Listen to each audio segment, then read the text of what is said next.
જેમ બે વિદ્યાર્થી મિત્રો, લાસ્ટ વિડિયો લેક્ચરમાં આપણે બે બિંદુવત વિદ્યુત ભારો વચ્ચે લાગતા વિદ્યુત બળ આધારિત એનું અદિશ સ્વરૂપ, સદિશ સ્વરૂપ, ત્યારબાદ સંતુલન સ્થિતિ વિદ્યુત ભારોના તંત્રના કિસ્સાઓ ધ્યાનમાં લીધા. બે વિદ્યુત ભારો વચ્ચે અપાકર્ષણ થવાથી જો દોરીના છેડે બાંધેલા હોય, કોઈ માધ્યમમાં રાખેલા હોય તો માધ્યમની ઘનતા, ડાઇલેક્ટ્રિક અચળાંક, આ ઉપરાંત બે વિદ્યુત ભારોને જોડતી રેખા વચ્ચે કોઈ ત્રીજો વિદ્યુત ભાર સિમ્પલ હાર્મોનિક મોશન એટલે કે સરળ આવર્ત ગતિ કરતો હોય તો એની સરળ આવર્ત ગતિના આવર્તકાળ આધારિત પૂછાઈ શકે તેવા પ્રશ્નો આધારિતની માહિતી આપણે ધ્યાનમાં લીધી. કઈ રીતે એની કેલ્ક્યુલેશન કરવી આપણે એ જોયું. આજે આપણે એના આધારિત પ્રશ્નો ધ્યાનમાં લેવાના છે. શરૂઆત કરીશું આપણે એકદમ સરળ એવા પ્રશ્નો જે આપણા પેમ્પલેટમાં છે, અને ત્યાર પછી આગળ અલગ અલગ જે આપણે કિસ્સાઓ ધ્યાનમાં લીધા એના આધારિત જે પણ પ્રશ્નો તમને આપેલા પેમ્પલેટમાં છે તેનું આપણે સોલ્યુશન જોઈશું. અને એના રિલેટેડ એના જેવા હોય તેનું તમે જાતે પ્રેક્ટિસ માટે સોલ્યુશન કરી શકો છો. ચલો આગળ આપણે શરૂઆત કરીએ. આજે 5 નંબરનો ક્વેશ્ચન જુઓ. ક્વેશ્ચન છે, મીઠાના સોડિયમ અને ક્લોરીન આયનોને એકબીજાથી 1 સેન્ટીમીટર દૂર રાખતા તેમની વચ્ચે લાગતું વિદ્યુત બળ F જેટલું છે. હવામાં લાગતું વિદ્યુત બળ કેટલું છે? F જેટલું છે. હવાની પરમિટિવિટી અને પાણીનો ડાઇલેક્ટ્રિક અચળાંક આપેલો છે આપણને એપ્સાઇલોન 0 ને K જેટલો છે. જ્યારે મીઠાનો ટુકડો પાણીમાં મૂકવામાં આવે ત્યારે 1 સેન્ટીમીટર દૂર રહેલા ક્લોરીન અને સોડિયમ આયનો વચ્ચે લાગતું બળ NaCl, મીઠાના એટલે કે NaCl ના બે આયનો NaCl સોડિયમ અને ક્લોરાઇડ ને 1 સેન્ટીમીટર અંતરે હવામાં રાખતા તેમની વચ્ચે લાગતું વિદ્યુત બળ F જેટલું છે. અંતર 1 સેન્ટીમીટર.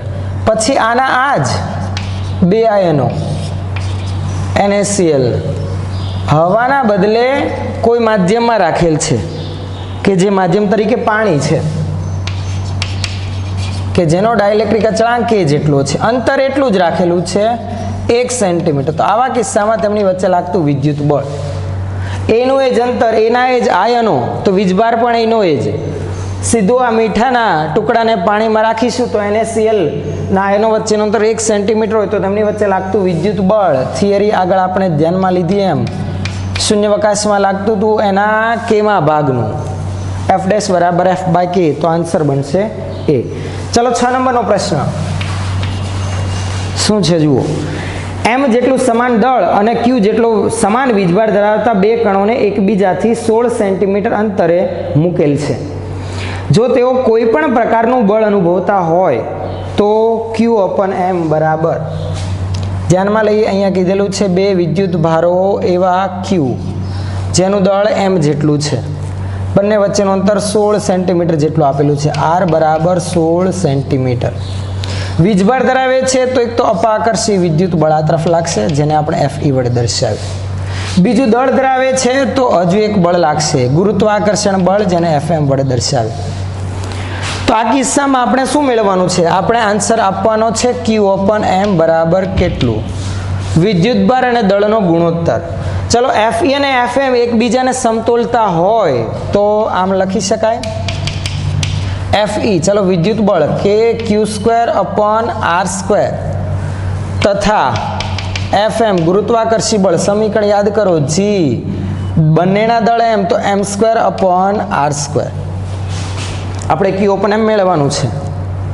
સમતોલતા હોય, કોઈ બળ એક્સ્ટ્રા ન અનુભવતા હોય, સંતુલન સ્થિતિમાં હોય તો Fe બરાબર Fm થતું હોય તો આ પ્રશ્ન માટે આપણે આમ આગળ વધી શકીએ. જો એકબીજાને સમતોલતા હોય તો Fe બરાબર Fm એટલે કે kq²/r² બરાબર gm²/r². r² કેન્સલ થશે. Q/M મેળવવાનું છે. q²/m² બરાબર g/k. વર્ગમૂળ લઈએ. Q/M બરાબર K ની જગ્યા પર 4πε0 લખીએ. જો આપણા જે પણ પ્રશ્નો આપણા પ્રશ્નના જે પણ ઓપ્શન આપેલા છે એમાં બધામાં 4πε0 શૂન્યાવકાશની પરમિટિવિટી વાળા જ વિકલ્પો છે, એટલે K ની જગ્યા પર 1/4πε0 લખીએ તો છેદના છેદમાંથી અંશમાં જશે અને પદ બનશે આવું બરાબર 1/4πε0 અંશમાં ગુણાકારમાં g હતો તો q પણ એમ વર્ગમૂળમાં 4πε0 × g આન્સર આવશે આપણો b. ચલો 8 નંબરનો પ્રશ્ન આ પૂછાઈ ગયેલો છે પ્રશ્ન. શું કીધેલું છે જુઓ, બે સમાન મૂલ્યના અને વિજાતીય પ્રકારના વિદ્યુત ભારોને એકબીજાથી અમુક અંતરે મૂકતા બળ F લાગે છે. સમાન મૂલ્યના વિજાતીય પ્રકારના વિદ્યુત ભારો. ચલો આ એક Q છે, આ -Q છે. એકબીજાથી અમુક અંતર ધારો કે D છે, ત્યારે તેમની વચ્ચે લાગતું બળ F છે. પછી જો 25% વિદ્યુતભાર એક પરથી બીજા વિદ્યુતભારને આપવામાં આવે તો તેમની વચ્ચે લાગતું વિદ્યુત બળ, આ અંતર D હતું ત્યારનું વિદ્યુત બળ હું લખું તો શું થશે? ચલો નીચે લખી રાખીએ. F બરાબર મૂલ્ય kq²/d². હવે એક પરથી 25% વિદ્યુતભાર બીજાને આપવામાં આવે છે તો એના ચાર વિકલ્પ કંઈક આવા આપેલા છે: 15/16F, F 4/5F અને 9/16F. ચલો 25% વિદ્યુતભાર એક પરથી બીજા પર જાય છે તો હવે નવા વિદ્યુતભાર હું લખું છું. ધ્યાન આપજો. હવે એનો જ જે ભાગ આપણે સમજવાના છીએ એ અગત્યનો છે. અંતર તો એનું જ D જેટલું. આ ધન વિદ્યુતભાર પરથી 25% વિદ્યુતભાર પહેલાં આપું. ચાલો આનો 25% કેટલો થશે? ચોથા ભાગનો એટલે 25% તો q/4. આમાંથી q/4 હું પહેલાને આપું છું તો આમાંથી q/4 બાદ કરું તો કેટલો વધશે? q - q/4 3q/4 રહેશે. 25% આમાં આપ્યું એટલે આમાં આવે છે એક તો -q હતો પહેલાનો 25% વિદ્યુતભાર એડ થયો. નવો વિદ્યુતભાર આ કેટલો થશે? સરવાળો કરીએ. -4q + q -3q/4. તો એક પરનો વિદ્યુતભાર +3q/4, બીજા પરનો વિદ્યુતભાર -3q/4. ખ્યાલ આવે છે? હવે તેમની વચ્ચેનું અંતર એટલું જ રાખતા તેમની વચ્ચે લાગતું વિદ્યુત બળ આપણે મેળવવાનું છે. નવું વિદ્યુત બળ F' બરાબર ચાલો k 3q/4. મૂલ્ય માત્ર લઈએ તો ઋણ નિશાની લખવાની જરૂર નથી. અંતર તો એનું જ રાખવાનું છે ને.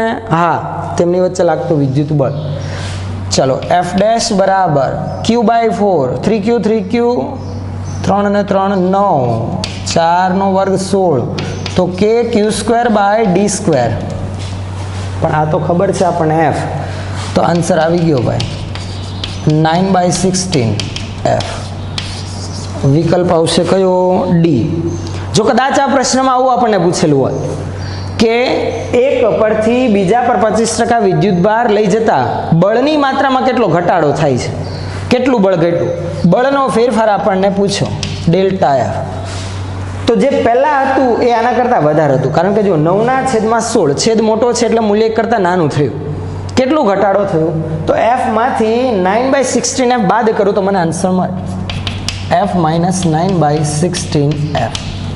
તો આવું થાય 16 - 9 થશે 7/16F જેટલું. આટલું બળ ઘટ્યું 25% વિદ્યુતભાર એક પરથી બીજા પર લઈ જતા.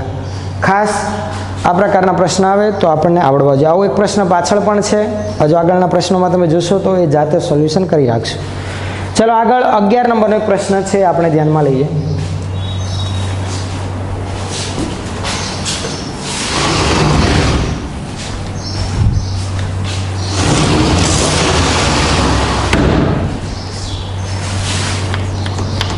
શું છે 11 નંબરનો પ્રશ્ન? 1 માઇક્રોકુલમ્બ જેટલો સમાન વિદ્યુતભાર ધરાવતા બે વિદ્યુત ભારો 1 અને 2 ના સ્થાન સદિશ અનુક્રમે આપી દીધેલા છે આપણને. I + 2j + 3k. અને બીજાનો સ્થાન સદિશ છે 4i + 5j + 6k મીટર. તો કણ 2 પર કણ 1 વડે લાગતું સદિશ બળ. ચલો 1 અને 2 ત્રિપરિમાણમાં છે એટલે કે ધારો કે આપણે આ રીતે ધ્યાનમાં લઈએ. આ ત્રિપરિમાણ માટેની આકૃતિ. આ જાણકારી ખાતર જ છે, આવું કંઈ દર્શાવવાની જરૂર નથી, પણ આ તો તમને ખ્યાલ આવે એટલા માટે. આ પહેલાનો સ્થાન સદિશ R1, આ બીજાનો R2, આ વિદ્યુત ભાર Q2, વિદ્યુત ભાર Q1. બંનેના મૂલ્ય એક સરખા 1 માઇક્રોકુલમ લખી રાખીએ છીએ અહીંયા Q1 બરાબર Q2 બરાબર 1 માઇક્રોકુલમ તથા R1 બરાબર તો કે 1 2 3 લખી શકીએ આમ ઘટક સ્વરૂપે મીટરમાં. R2 બરાબર 4 5 અને 6 છે અને x y અને z ઘટકો અનુક્રમે. ઓકે, તો કણ 2 પર કણ 1 વડે લાગતું બળ. ચલો, કણ 2 પર કણ 1 વડે લાગતું બળ બંને સરખા વિદ્યુતભાર ધરાવે, સજાતીય છે, બંને વચ્ચે થશે અપાકર્ષણ. તો Q1 વડે Q2 પર લાગતું બળ આ દિશામાં આવશે. ચલો, આ દિશામાંનું બળ મને મળશે. આ મારે મેળવવાનું છે, જેને આપણે શું દર્શાવીશું તો કે કોના વડે કોના પર લાગતું બળ છે. તો આ બળ છે 1 વડે 2 પર એટલે F21. ચાલો, F21 નું સમીકરણ યાદ કરો ફટાફટ. કુલમ્બના નિયમનું સદિશ સ્વરૂપ F21 બરાબર મૂલ્ય ઉપરાંત દિશા મૂલ્ય બંનેના વિદ્યુતભારનો ગુણાકાર Q1 Q2. જો કે છે તો Q તો સીધું આમ લખાય Q2 કેમ કે બંનેના વીજભાર સરખા. ધારો કે આને હું લખી રાખું છું Q છેદમાં અંતરનો વર્ગ, અંતર આ બંને વચ્ચેનું, જેને હું R21 વડે દર્શાવું તો R21 square into R21 caret. ચલો, પહેલા R21 સદિશ, તો R21 એટલે કે R2 માઇનસ R1. આ તમને યાદ હશે જ, બોર્ડની થિયરીમાં પણ ભણેલા હશો ને, આપણે જોયું ત્યારે પણ મેં આનો ઉલ્લેખ કરેલો હતો. ચલો, R2 માઇનસ R1 4 5 6 માઇનસ 1 2 3 4 માંથી 1 3 3 3 3 3 3 મીટર. આ R21 ઘટક સ્વરૂપે લખવું હોય તો 3i plus 3j plus 3k caret. એનું મૂલ્ય માટે એને માનાંકમાં ત્રણેય ઘટકોના વર્ગોનો સરવાળો 9 પ્લસ 9 પ્લસ 9 વર્ગમૂળમાં 27 મીટર થશે. ચલો, R21 માનાંકમાં લખો અથવા તો માત્ર R21 લખો, બધું એકનું એક જ છે. R21 કેરેટ બરાબર અંશમાં તે સદિશ પોતે છેદમાં તેનું મૂલ્ય. R21 3 3 3 ભાગાકારમાં વર્ગમૂળમાં 27. વર્ગમૂળમાં 27 એટલે વર્ગમૂળમાં 9 ગુણાકારમાં 3. 9નું વર્ગમૂળ 3 આવી જાય એટલે 3 કેન્સલ, એટલે 3 3 ઘટક 1/√3 1/√3 1/√3 વધશે. ખબર પડે છે આમાં? જુઓ, આવું કંઈક કહું છું. આ વર્ગમૂળમાં 9 3 આવી જાય, 3 3 3 કેન્સલ, માત્ર વર્ગમૂળમાં 3 છેદમાં વધે, બધાના ભાગાકારમાં મળે તો આવું થશે. આ છે મારું R21 કેરેટ. ચાલો કિંમત મૂકીએ. Kનું મૂલ્ય 9 ગુણાકારમાં 10⁹ Q 1 માઇક્રોકુલમ એટલે કે 10⁻6 એનો વર્ગ 10⁻12 છેદમાં R21 સ્ક્વેર. R21 આ રહ્યું મેળવેલું, આનો વર્ગ વર્ગમૂળમાં 27 નો વર્ગ, ભાઈ 27 પોતે, વર્ગમૂળ કેન્સલ થઈ જાય. અને ચાલો બાકીનું તો આપણે એકમ સદિશ મેળવી રાખેલ છે, જે 1/√3 1/√3 1/√3 છે. ચલો, અહીંયા 3 બાકી રહેશે એટલે આવું થશે 10⁻³ છેદમાં 3 1/√3 1/√3 બળ હોવાથી એકમ ન્યૂટન. તો આપણો આન્સર શું બનશે? તો કોઈ એવો એક વિકલ્પ છે સી. જુઓ, 10⁻³ છેદમાં 3 1/√3 1/√3 1/√3 ન્યૂટનમાં. ચલો, 12 નંબરનો પ્રશ્ન છે. આગળ આપણે જોઈ ગયા 25% વિદ્યુતભાર એકમાંથી બીજામાં ટ્રાન્સફર થાય એના જેવો જ છે. અહીંયા કંઈક 10% એકમાં વધે છે અને બીજામાં 10% ઘટે છે. તો માત્ર એની માહિતી આપણે ધ્યાનમાં લઈ સોલ્યુશન તમે જાતે કરી શકો છો. બે વિદ્યુતભારો છે કે જેમની વચ્ચે લાગતું વિદ્યુતબળ પહેલાં આપી દીધેલું છે. F બરાબર kq²/r², આરના બદલે d ધ્યાનમાં d² બરાબર 200 ન્યૂટન આવું કહી દીધેલું છે. હવે જે વિદ્યુતભાર, ચલો બંને અલગ અલગ લઈએ તો પણ ચાલે, એમાં કંઈ ઉલ્લેખ કરેલો છે બે બિંદુઓ વિદ્યુતભાર, ઉલ્લેખ નથી કે બંને સમાન છે. તો એક Q1 બીજો Q2. Q1 અને Q2 અંતર તો એનું એ જ d જેટલું. પહેલા વિદ્યુતભારમાંથી 10% વધારવામાં આવે છે અને બીજા વિદ્યુતભારના મૂલ્યમાં 10% ઘટાડો કરે. આમાં 10% વધારું તો 1.10 Q1, આનો નવો વિદ્યુતભાર 10% ઘટાડું તો 0.9 Q2. આ ખબર પડી? એકમાંથી બીજામાં ટ્રાન્સફર નથી થતો, પોતાના જ વિદ્યુતભારમાં 10% વધારો અને 10% ઘટાડો કરવામાં આવે છે. 10% થશે 0.1 તો Q1 હતું એમાં 0.1 Q1 એડ કરું તો 1.1 Q1 કે 1.10 અને પેલું 10% ઘટતા 1 માંથી 0.1 બાદ કરીશ તો 0.9 Q2 અંતર A નું એ જ તો નવું વિદ્યુત બળ F ડેશ સમીકરણ લાગુ પાડી દેવાનું રહે શું આવશે કે Q1 જે છે 1.10 Q1 બીજો વિદ્યુત ભાર 0.9 Q2 છેદમાં અંતર d². આ બંનેનો ગુણાકાર કરશો તો 0.99 આવશે. હા કે Q1 Q2 ના છેદમાં d². આ તો આપણી પાસે છે કેટલું છે ભાઈ 200. 0.99 ના ગુણાકારમાં 200 આ 10⁻2 ઘાત 99 ગુણાકારમાં 198 અને પેલું 100 કેન્સલ 198 ન્યૂટન. એટલે આ પ્રકારના પ્રશ્ન આવી શકે જેમાં વિદ્યુત બળમાં કંઈક અમુક ટકા વધતું હોય કે ઘટતું હોય અથવા એકમાંથી બીજામાં ટ્રાન્સફર થતો હોય તો વિદ્યુત બળ નવું કેટલું. તો આન્સર આવશે આપણો સી 198 ન્યૂટન. ચલો પછીનો નેક્સ્ટ છે 13 નંબર. એ તમે જાતે કરી શકો છો, એકદમ સરળ છે. ફટાફટ ખાલી જોઈ લઈએ આપણે, ગણતરી તમે જાતે કરીને ચેક કરી લેવો. 7 માઇક્રોકુલમ અને -5 માઇક્રોકુલમ વિદ્યુત ભારો ધરાવતા બે ગોળાઓ એકબીજાને F બળથી અપા કરશે. તો શરૂઆતમાં આપણે ધ્યાનમાં લીધું એમ બંને વચ્ચે લાગતું વિદ્યુત બળનું સમીકરણ બનાવવાનું. જો બંને ગોળાઓમાં -2 માઇક્રોકુલમ વિદ્યુત ભાર ઉમેરવામાં આવે તો વચ્ચેનું આકર્ષણ બળ. ચલો પહેલામાં -2 માઇક્રોકુલમ ઉમેરીએ તો 5 માઇક્રોકુલમ, બીજામાં -2 ઉમેરું તો -7 માઇક્રોકુલમ. તો મૂલ્યનો ગુણાકાર જોવા જાવ તો એનો જ રહે. એક પેલું 7 માંથી 5 થયું તો પેલું -5 માંથી -7 થયું.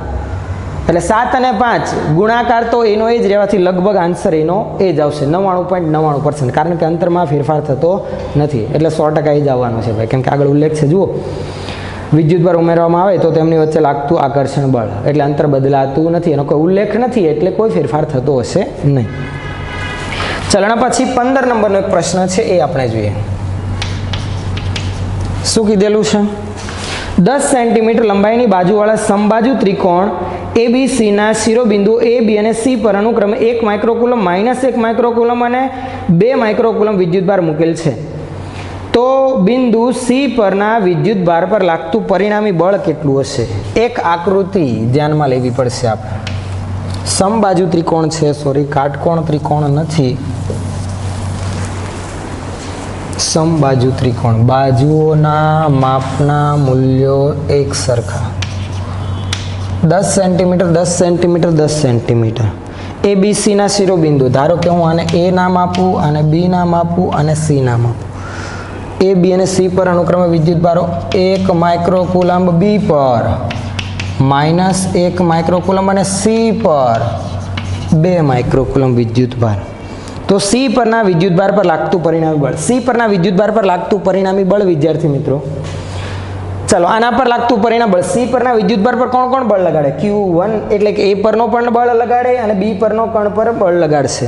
આ ઋણ છે, પેલા બંને ધન છે, ના આ ધન છે, આ ઋણ છે. જુઓ તો A વડે C પર લાગતું બળ આકર્ષી, સોરી બંને આ ધન છે એટલે અપાકર્ષી આવશે. સોરી આ C છે તો અહીંયા હું C લખી રાખું. અપાકર્ષી વિદ્યુત બળ આ દિશામાં આવશે જેને આપણે FA વડે દર્શાવીએ. B પરના વિદ્યુતભાર વડે C પરના વિદ્યુતભાર પર લાગતું બળ, આ ઋણ આ ધન બંને વચ્ચે થશે આકર્ષણ આ તરફ. આને FB વડે દર્શાવું. જુઓ જરાક ધ્યાનથી, આ FA આ FB, બંને વચ્ચેનો ખૂણો કેટલો થશે? ચાલો વિચારો.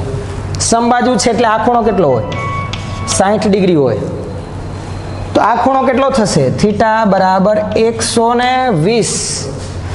FA અને FB ના મૂલ્યો તો કે જો વિદ્યુતભારોની જોડ 1 અને 2, અહીંયા પણ 1 અને 2, અંતર પણ સરખું. ધારો કે અંતરને હું D વડે દર્શાવું જે છે આપણું 10 સેન્ટીમીટર. તો આવું થશે FA બરાબર FB બરાબર K મૂલ્યનો ગુણાકાર એટલે કે 2 માઇક્રોકુલમ માટે 2 ગુણાકારમાં 10⁻12 ઘાત. કેમ કે 1 માઇક્રો 2 માઇક્રો, માઇક્રો એટલે 10⁻6 તો 10⁻12 છેદમાં 10 સેન્ટીમીટર નો વર્ગ એટલે કે 100 સેન્ટીમીટરનો વર્ગ એટલે કે 100 ગુણાકારમાં સેન્ટીમીટરનું મીટર 10⁻2 કરો એનો વર્ગ કરો તો 10⁻4. આ ખબર પડી? આ શું છે ભાઈ? 10 સેન્ટીમીટરનો વર્ગ મેં ડાયરેક્ટ લખેલ છે. તો આ પરિણામ આપણે જરાક વ્યવસ્થિત લખી રાખીએ તો આવું થયું. ચાલો k ની કિંમત પણ મૂકી દઈએ એટલે પરિણામ સીધું લખાતું થાય. આ 10⁻12, ચલો આ 10⁻2, 9 ગુણાકારમાં 2 સોરી 18 બરાબર છે. આ 10⁻3 અંશમાં છેદમાં 10⁻2 એટલે કે 10⁻1 વધે એટલે 1.8 ન્યૂટન એ વડે c પર અને b વડે c પર. બંને વચ્ચેનો ખૂણો 120 ડિગ્રી છે. ચાલો આને હું હમણાં f વડે દર્શાવું છું. જો બે સદિશો વચ્ચેનો ખૂણો થીટા હોય તો પરિણામી સદિશ નું મૂલ્ય આપણે આ રીતે લખતા હતા f બરાબર વર્ગમૂળમાં f1 સ્ક્વેર એટલે કે fa square plus fb square plus 2fa fb cos theta theta 120. વિદ્યાર્થી મિત્રો તમને યાદ હોવું જોઈએ cos 120 કેટલું થાય -1/2. તો આ 2 અને આ -1/2 કેન્સલ તો આ માઇનસ થશે. આ fa અને fb નું મૂલ્ય તો સરખું જ છે. જેનું f લખું તો આ સમીકરણ આવું થઈ જુઓ. ચાલો આને f ડેશ નામ આપે કેમ કે પેલું નામ કોમન f આપેલું છે. f square plus f square આ માઇનસ નિશાની આગળ f સ્ક્વેર એક નીકળી જશે માત્ર વધશે વર્ગમૂળમાં f સ્ક્વેર એટલે કે f એટલે કે 1.8 ન્યૂટન જે આન્સર આવશે આપણો b બરાબર છે. ચાલો નેક્સ્ટ આપણે ધ્યાનમાં લઈએ.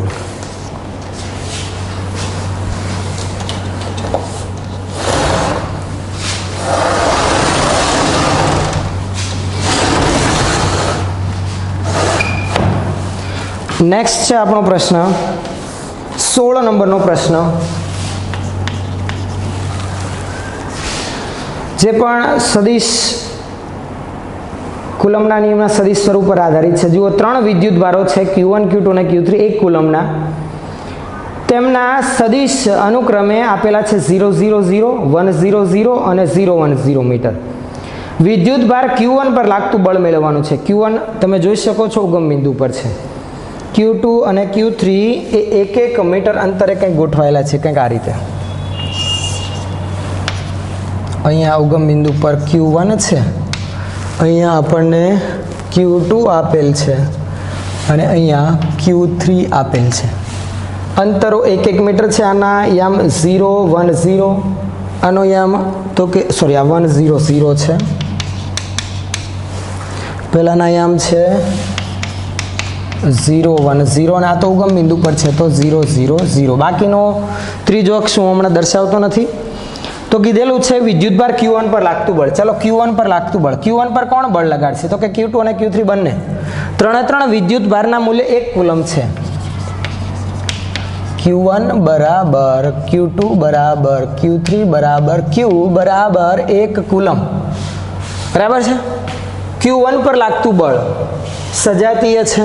અપાકર્ષણ Q2 વડે Q1 પર લાગતું બળ આ દિશામાં આવશે જેને હું F21 વડે દર્શાવું. ચાલો 21 નહીં 1 પર લાગે છે તો F12.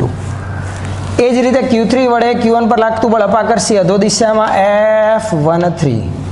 પણ વિદ્યુત ભારોની જોડ સરખી, અંતર જોવા જાવ તો સરખું જ છે. 1 મીટર અંતર જ છે એટલે બળના માન સરખા.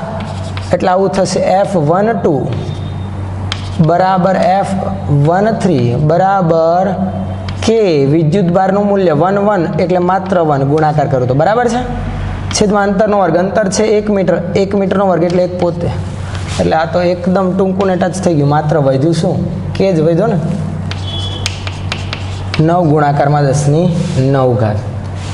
હવે આ બંને એકબીજા સાથે કેટલા ડિગ્રીના ખૂણે છે 90 ડિગ્રીના ખૂણે. બે બળો વચ્ચેનો ખૂણો થીટા હોય તો પરિણામી બળ માટે જેમ આગળ આપણે ધ્યાનમાં લીધું એમ F બરાબર √ ચાલો આને હું F લખી દઉં તો F12 square F13 square plus 2F12 F13 cos theta એટલે F square plus 2 F into F square cos theta theta 90. ખાસ યાદ રાખવું જ્યારે cos 90 આવે ત્યારે એનું મૂલ્ય 0 હોય તો છેલ્લું પદ લખવાની જરૂર નથી. માત્ર વર્ગમૂળમાં F1 square plus F2 square એટલે √2F થશે. હા કે ના? F વર્ગમૂળની બહાર આવશે. આ રીતનો આપણો આન્સર છે. કોઈ એવો આન્સર તો કે જોવા જઈએ તો હજુ આપણને મૂલ્યમાં 4πε0 વાળું છે એટલે આપણે ચાલો આને કે એમને જ રાખીએ, એટલે આપણું આ બળ કે સ્વરૂપે રાખીએ, કેમ કે આપણા ઓપ્શન કેના પદમાં છે. એફની કિંમત હું લખું કે જેટલી છે, કે એટલે કે 1/4πε0. 4 2 ગુણાકારમાં 2 એક √2 કેન્સલ કરું તો આવું થયું 1/√2. હા 2 વર્ગમૂળમાં 2 વર્ગમૂળમાં 2 1 વર્ગમૂળમાં 2 કેન્સલ તો 2√2πε0 થશે. આ 4 માટે 2 ગુણાકારમાં 2. હા ભાઈ, શું આવશે આન્સર?